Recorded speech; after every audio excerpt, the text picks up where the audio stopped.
అందరూ ఎలా ఉన్నారు? Welcome back to my YouTube channel Andhra spicy food. ఇవాల్టి మన వీడియో వచ్చేసి సిర్రాకుతో రెసిపీ చేసి చూపించబోతున్నానండి. మన కంటికి ఒంటికి మేలు చేసేటువంటి ఆకుకూరలు మనం రెగ్యులర్గా కాకపోయినా వారానికి 2-3 సార్లైనా తినాలి కదండి. అందుకోసం అనేసి నేను ఈరోజు ఆకుకూరతో ఒక వెరైటీ రెసిపీని చేసి చూపించబోతున్నానండి. అది సిర్రాకు ఉల్లికారం అండి. చాలా అంటే చాలా టేస్టీగా ఉంటుంది. వీడియోని ఎక్కడా స్కిప్ చేయకుండా లాస్ట్ వరకు చూడండి. నేను ఇక్కడ ఒక కట్ట సిర్రాకును తీసుకున్నానండి. వీటిని బాగా వలిచేసుకుందాము. వీటికి కాడలు ఉంటాయి కదా, ఆ కాడల్ని ఎక్కువగా లేత కాడల్ని మాత్రమే వేసుకోవాలండి, ముదురు కాడల్ని వేసుకోకూడదు. ఇప్పుడు ఈ సిర్రాకునంతా క్లీన్ చేసేసి మనము వీడియోను స్టార్ట్ చేసేసుకుందాము. ఇక్కడ నేను ఒక కట్ట సిర్రాకును ఈ విధంగా వలిచేసుకున్నానండి. ఎక్కువగా కాడలు లేకుండా చూడండి, లేత కాడలు మాత్రమే తీసేసుకున్నాను.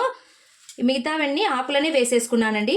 ఇప్పుడు మనము కడాయి పెట్టేసుకొని వీడియోను స్టార్ట్ చేసేద్దామండి. ముందుగా ఉల్లికారాన్ని ప్రిపేర్ చేసేసుకుందాము.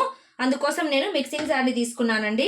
ఇక్కడ ఉల్లిగడ్డ కారం అంటాం కదా మన వాడుక భాషలో, ఆ ఉల్లిగడ్డలను నేను 3 మీడియం సైజ్ ఆనియన్స్ని తీసేసుకున్నానండి ఉల్లికారం కోసము.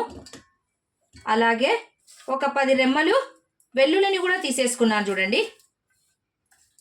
వీటితో పాటు 1/2 స్పూన్ జీలకర్రని వేసేసుకుంటున్నాను. అలాగే సాల్ట్ 1 స్పూన్ మిర్చి పౌడర్ని కూడా యాడ్ చేసేసుకోవాలండి. కారము కొద్దిగా స్పైసీగా ఉంటే చూసి వేసేసుకోండి. నేను ఇక్కడ చూడండి 1 స్పూన్ యాడ్ చేసేసుకుంటున్నాను. అలాగే టేస్ట్కి తగినంత సాల్ట్ని వేసేసుకోవాలి. ఇప్పుడు వీటిని మిక్సీ పట్టేసుకుందాం. మరి ఎక్కువగా మెత్తగా లేకుండా కచ్చా పచ్చాగా మిక్సీ పట్టేసుకోవాలండి. ఇప్పుడు స్టవ్ మీద కడాయి పెట్టేసుకున్నాను. అందులోకి 2 స్పూన్స్ ఆయిల్ వేసేసుకున్నానండి. ఆయిల్ కొద్దిగా ఎక్కువనే పడుతుందండి ఉల్లికారానికి, మనం ఫ్రై చేయాలి కదా. ఇప్పుడు వీటిలోకి పోపు గింజలను వేసుకోవాలి చూడండి. జీలకర్ర, ఆవాలు వేస్తున్నాను.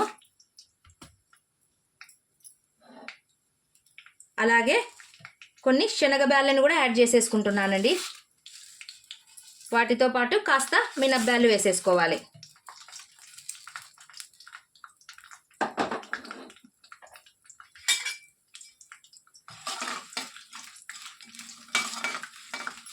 చూడండి, గింజలు బాగా వేగిన తర్వాత ఒక 2 రెమ్మలు ఫ్రెష్ కరివేపాకును వేసేసుకోవాలి చూడండి.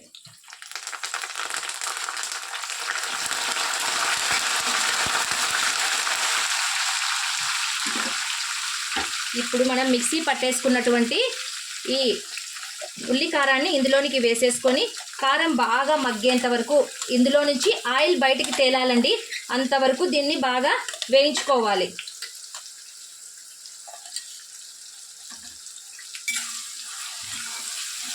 ఉల్లికారం పచ్చివాసన వస్తే బాగుండదండి.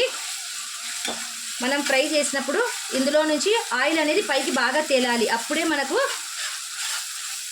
ఆ కూర బాగా రుచిగా టేస్టీగా ఉంటుంది.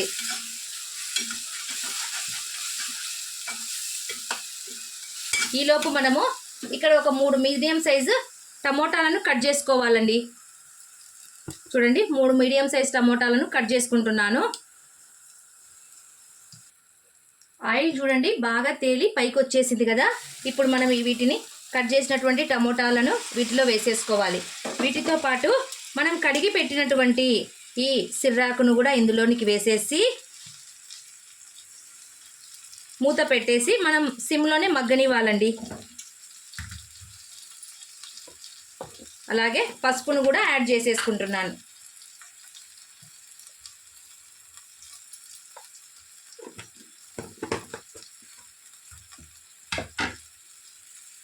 చూడండి, చక్కగా కలిపేసుకోవాలి.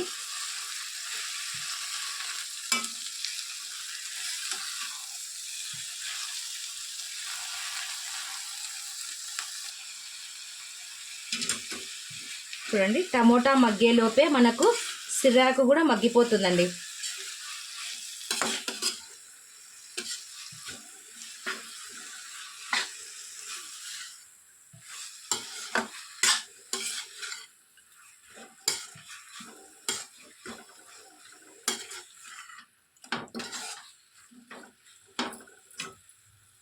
ఇప్పుడు ప్లేట్ వేసేసి ఒక 2 మినిట్స్కి ఒకసారి వీటిని కలుపుతూ ఉండాలండి. 2 మినిట్స్కి ఒకసారి ఈ విధంగా ఒకసారి కలుపుతూ అడ్జస్ట్ చేసుకుంటూ ఉండాలి, లేదంటే అడుగంటుతుందండి.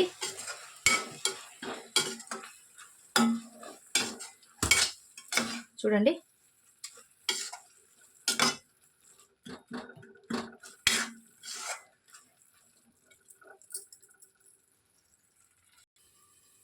చూడండి, ఫైనల్గా టమోటాతో పాటుగా సిర్రాకు కూడా మగ్గిపోయింది చూడండి.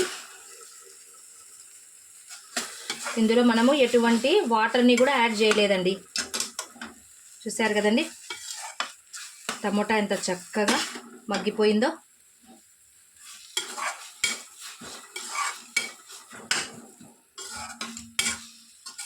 జస్ట్ అంటే 10 మినిట్స్లో అయిపోతుందండి. నోటికి కూడా చాలా రుచిగా ఉంటుంది. రెగ్యులర్గా ఒకేలా కాకుండా మనము ఈ విధంగా డిఫరెంట్గా కొంచెము పిల్లలకు కూడా టేస్టీగా ఉంటుందండి. ఫైనల్గా మనకు సిర్రాకు ఉల్లికారము తయారైపోయిందండి. అంతేనండి, సిర్రాకు ఉల్లికారం ప్రిపేర్ అయిపోయింది. రెసిపీ మీకు నచ్చింది అనుకుంటానండి. వీడియో నచ్చినట్లయితే లైక్ చేయండి, మీ ఫ్రెండ్స్ అండ్ రిలేటివ్స్కి షేర్ చేయండి. మరిన్ని సింపుల్ అండ్ టేస్టీ రెసిపీస్ కోసం నా ఛానల్ను సబ్స్క్రైబ్ చేసుకోవడం మాత్రం మర్చిపోకండి. Thank you for watching. Take care. Bye.